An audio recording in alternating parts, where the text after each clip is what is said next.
Hello, my name is Nate Hess, and I'm a park guide with the Lewis and Clark National Historic Trail. The purpose of the Lewis and Clark National Historic Trail is to commemorate the 1803 to 1806 Lewis and Clark expedition. Now, as you can probably see, I am actually sitting at my kitchen table at home. I've got a mug rack back here behind me, as well as a picture up here on my side as well. That's because at the moment I am currently teleworking. I'm basically working from home, and that is due trying to stay safe from the COVID-19 pandemic, try to slow the spread of that pandemic.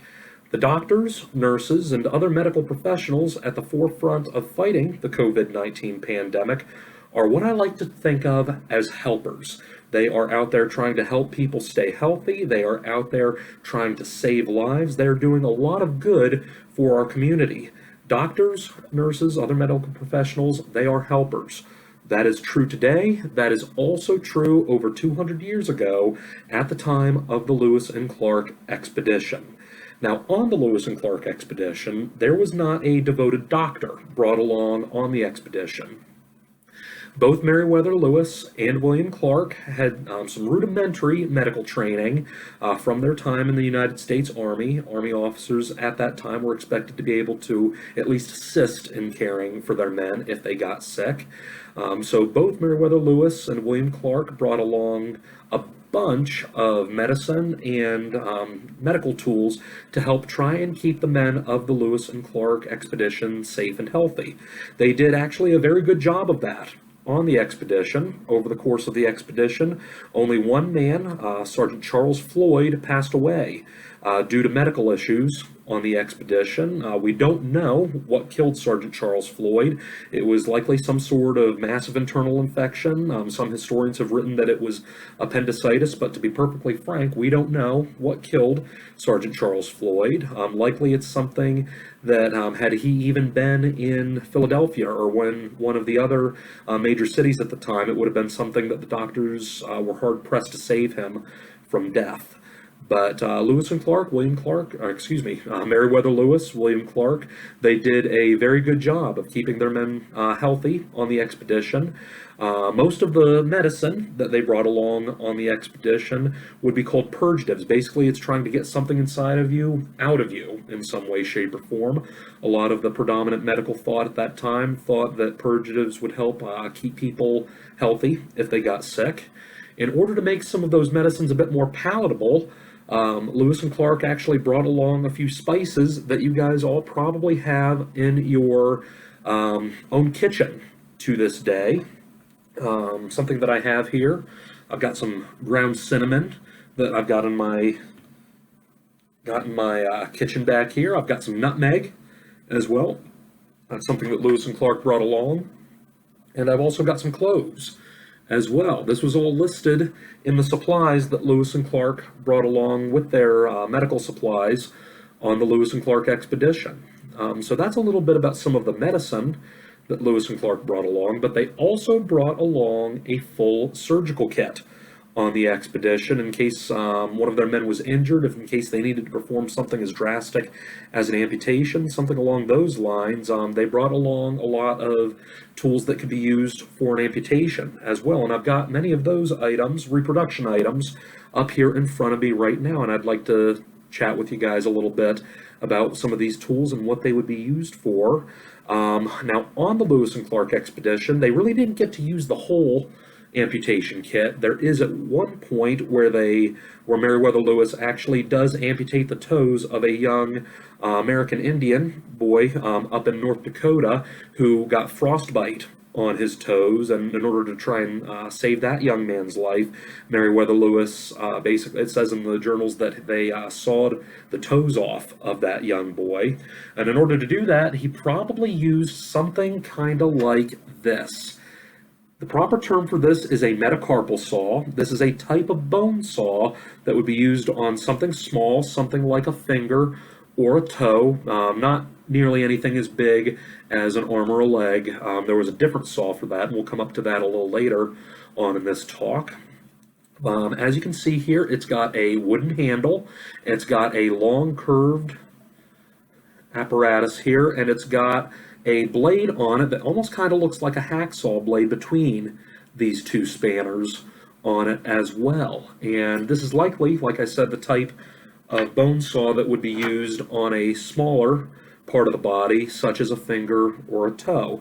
Other than that, there's not going to really be a whole lot of use for the amputation kit during the actual Lewis and Clark expedition. Now, after the Lewis and Clark expedition, one of the members of the expedition actually does undergo a full amputation. His name is George Shannon. He was one of the youngest members of the Lewis and Clark expedition, and after the Lewis and Clark expedition, he will be involved in a small battle, trying to return an American Indian chief by the name of Shehekeshot back to his tribe in North Dakota. And during that battle, George Shannon is going to be injured in the leg. He's actually going to be shot in the leg with one of the soft lead bullets that were used at the time. And it's going to be weeks later that George Shannon gets back down to St. Louis, where he's going to need to receive medical treatment for that nasty injury. By this time, gangrene has begun to affect that leg, very, very nasty infection. And in order to save his life, a helper is going to come along. That helper's name is Bernard Farrar. He's a physician that works in St. Louis, and he's going to be the physician that actually amputates George Shannon's leg. And to do that, he will use most of the full kit here, which I'm about to show you for an amputation. Now, one of the first things that Dr. Farrar would have used is this metal rod right here. It might not have looked exactly like this. Remember, these items that I have here are all reproduction, but this is what is called a bullet probe. This is basically an old-timey X-ray. Dr. Farrar would have used this to poke around in the wound. Remember, this is basically just a metal rod, and he's trying to figure out where the bullet actually went in that injury. He needs to figure out where that bullet is. If that bullet just went into a fleshy part of the body, it's likely that he would have been able to just extract the bullet using a pair of forceps, kind of like that. They're almost kind of like big scissors, but instead of cutting, their purpose is to grab. As you can see here, you can just grab onto something. And unfortunately, though, for George Shannon, that bullet likely hit the bone in his leg, and also, by this point, his leg was developing gangrene. Remember, that's a very nasty infection that sort of eats away at flesh and does all sorts of other nasty things. And in order to save George Shannon's life, to keep that gangrenous leg from becoming any worse, really the only thing that Dr. Farrar can do to save George Shannon's life, to help George Shannon at this point, is to take the entire leg off. Now, he would have poked around in that wound trying to find the bullet. Once Dr. Farrar had decided that he needed to take the entire leg off, he would have worked very quickly. He would have used one of these. He would have applied it to George Shannon's leg. This is a tourniquet with a metal screw up on the top. As you can see here, it's got a long cloth strap that you would use to hook around the patient's leg, and then by using this screw, this metal screw up on top, you can actually screw the cloth band here, make it very, very tight, and what you're trying to do with this is cut off most of the blood flow to the leg so that your patient doesn't pass away or go into shock from blood loss during the operation. Also before the operation, Dr. Farrar likely would have given George Shannon a dose of what is called laudanum. Now, laudanum, while it's not an actual type of anesthesia, it's not going to knock George Shannon out. Laudanum is basically a mixture of alcohol and opium. Opium's what modern-day morphine is made out of, and basically it is an incredibly strong painkiller. So while the operation's going on, hopefully George Shannon's not really going to really know or care what is going on during that operation. So after Dr. Farrar had applied the tourniquet, and after he had applied the laudanum, given George Shannon a dose of laudanum. At that point, he would have gone in and started to use some things very familiar to a medical professional today. Really, a lot of the things that I have here on this table, the materials haven't changed. The materials have changed a lot since the time of the Lewis and Clark expedition, but the purpose really hasn't. Many of you will recognize what this is. This is something that would have been in an amputation kit of the time, and this is a scalpel, something that you might have used to dissect a frog in middle school with, something along those lines. It's got just a very short, sharp blade on it, as well as a long handle, a long wooden handle that the doctor can use to cut skin and flesh. Something else that Dr. Farrar would have used is something a little bigger, and this is another type of amputation knife. It is much bigger. This would have been known as a capital amputation knife. It's got a long curved blade on it.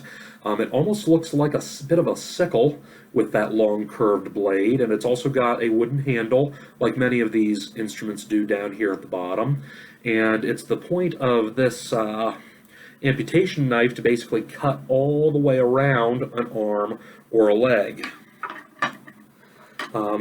After that, you do have to cut through the bone. Well, I already talked a little bit about the metacarpal saw. I'd like to talk a little bit now about the capital saw. And the capital saw is much bigger. Basically looks like a modern-day hacksaw that you would use to cut through metal. It's got a long metal spanner on it, as well as a long metal blade on this as well as a large wooden handle, much like many of these other instruments that I have up here. And this is the type of large amputation saw, bone saw, that would be used on something as large as an arm or a leg. And this is the type of bone saw that Dr. Farrar would have used to cut through the bone in George Shannon's leg. Now, after that, there are a few other things that you need to do in order to make sure that stump gets stitched up nicely. And one of the things that you would use is something along the lines of this. This is a metal rod with a sort of metal sharp hook down at the end. It does have a wooden handle as well. And that type of hook, it would be called a tenaculum. Now, with the tenaculum, basically you would take long silken thread, you would tie it around the stem of the tenaculum down here, and then you would slip it down and over the end of the tenaculum onto blood vessels. Even though you've got a tourniquet on George Shannon at this point, blood vessels are very powerful. And Dr. Farrar, once more, he doesn't want George Shannon to bleed to death. He would have used that tenaculum in order to tie long black silken threads onto the ends of those blood vessels in the leg in order to make sure that George Shannon didn't bleed to death.